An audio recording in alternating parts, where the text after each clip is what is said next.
explain. Our next movie, this movie here, is Little Mermaid 2: Return to the Sea. Now, let me explain real quick. The story of the first Little Mermaid sucks. It's awful. But the music is pretty good. The music is some of my favorite in the series.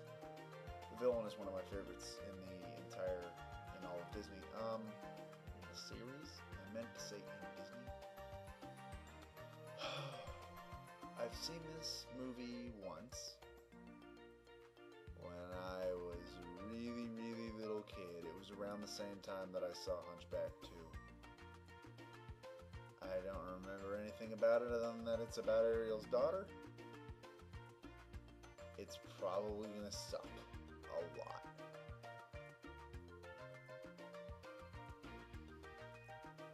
I don't really have anything else to say about this.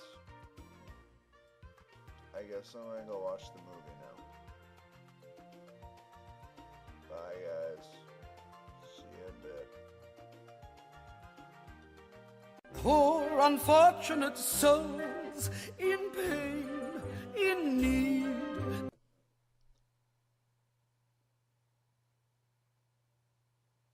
I actually enjoyed that.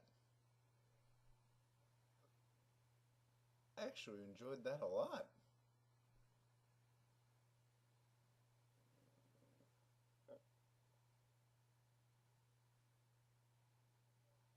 I mean, it had its problems, but I actually really, really enjoyed that.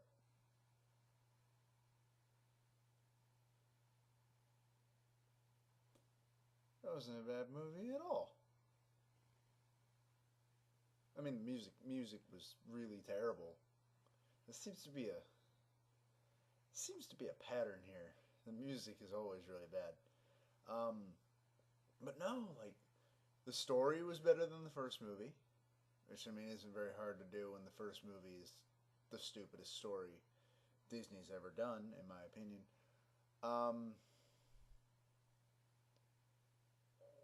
I liked the villain better, except here's the thing with the villain.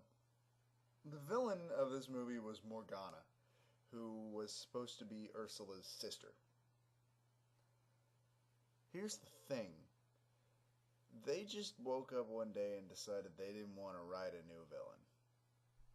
So they called her Ursula's sister and then made her Ursula. Right down to the part where Morgana is voiced by the same goddamn woman as Ursula. They didn't even try. I mean, there were a couple things, like Morgana's terrible at magic, they show, and she has this whole, like, running gag of, oh, the parents loved Ursula so much more, she was so much better. And it was a sibling rivalry, I guess, and I don't know. But, basically the whole movie was about Ariel's daughter, Ariel and Eric's daughter. And the day she's born, they go out of the sea, and there's a big ceremony, and they're like, yeah, it's a baby born of land and sea. Now everybody's gonna be in peace and everything. And then Morgana shows up, fucks everything up, says, alright, ha ha ha, you may have stopped me this time, but next time I'm gonna take this kid and I'm gonna destroy everything in the ocean. And Ariel's response to that is, well, now she can never go anywhere near the ocean ever. And then 12 years pass. And to nobody's surprise, the kid loves the ocean and decides that she's sick of Ariel's shit and goes to the ocean after this terrible party with the snootiest rich kids ever. Oh my god, those rich kids were awesome. It was like, oh, they were so stereotypical. It was beautiful. Shit. It was awesome. But, of course, she goes to the ocean herself because she finds this locket that Triton was going to give her that he just dropped to the bottom of the sea for some reason. Because he was sad, Triton. And then she, gets pulled in by Morgana, who does the exact same shtick that Ursula did, except, she had to use Ursula's magic because she's shitty at transformation magic.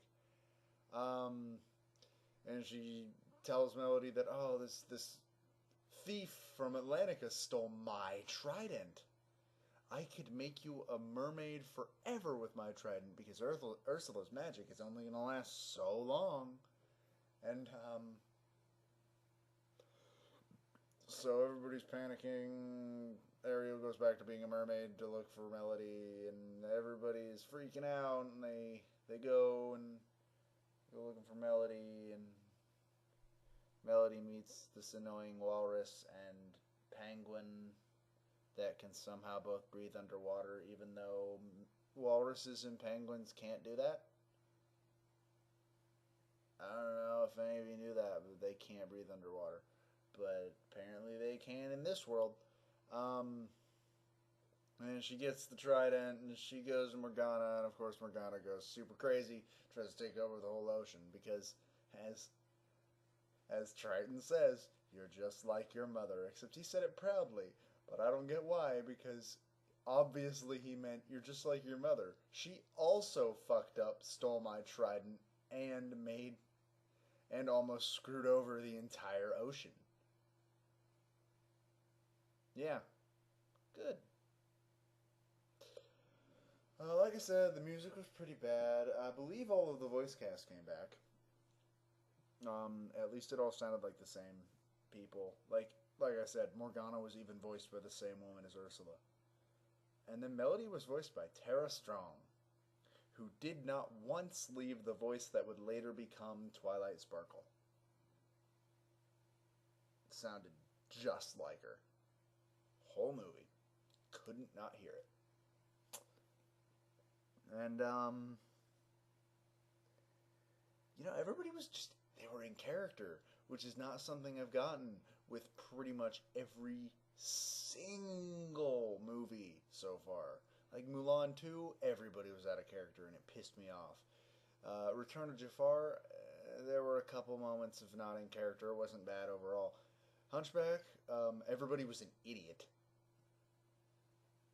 But this one kept everybody in character pretty well, and it even made it seem like 12 years had gone by, because she goes and she sees Flounder, and she's like, Flounder! And she goes and hugs him, and then this Flounder, you find out it's not Flounder, it's one of Flounder's kids, and he gets scared as shit because this random lady is hugging him now and swims to his dad, and Ariel's like, you're not a guppy anymore, are you? And it's like, yeah, it's been 12 years. Shit changes.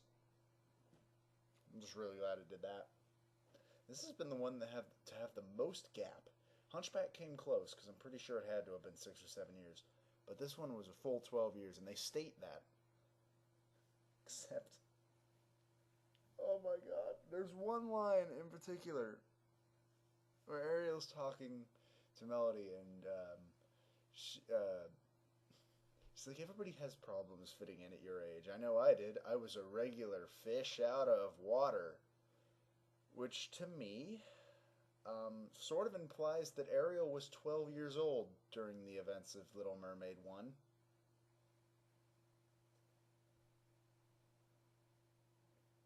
Surely I am not the only one super disturbed by that knowledge.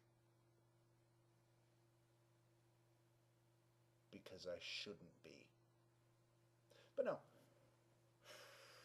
This is another Return of Jafar situation where I don't have much to say because I liked this movie. Here's the thing. Consider this my request square. I want you to bring back Atlantica in a combat situation. I want you to fix it first. Make the underwater combat not, super shitty. Find a way to fix that. But when you do, in Kingdom Hearts 3, make this movie the story of Atlantica. Okay? Ditch the fucking sing-along shit. Make the level like you made the Kingdom Hearts 2 levels, where they're not a fucking maze. And put this as the story. And you know what? I'd be happy with that. I'll take it. I would be completely pleased with that. Because this was not a bad movie, and I am pleasantly surprised by this movie. Of course, there's still another Little Mermaid movie. What do they got? A lot of sun. We got a hot crustacean band. Each little clown here know how to jam here under the sea. Each little slug here cutting a rug here under the sea. Each little snail here know how to whale here. That's why it's hotter under the water. Yeah, we look here down in the muck here under the sea.